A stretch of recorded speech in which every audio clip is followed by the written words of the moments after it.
Hello guys, in today's video I'm going to show you how to fix Far Cry 4 not launching. It's easy if you want to fix it.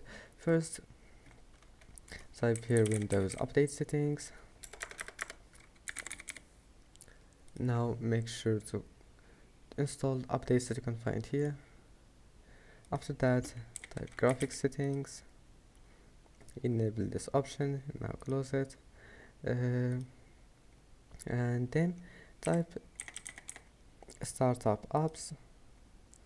And now just turn off the applications that you don't want to start when you start your PC, and then restart your PC. And after that, after starting your PC, click here, open this one, Windows Security. Now just turn off your antivirus, menu settings, and then real-time protection, turn it off, and that's it.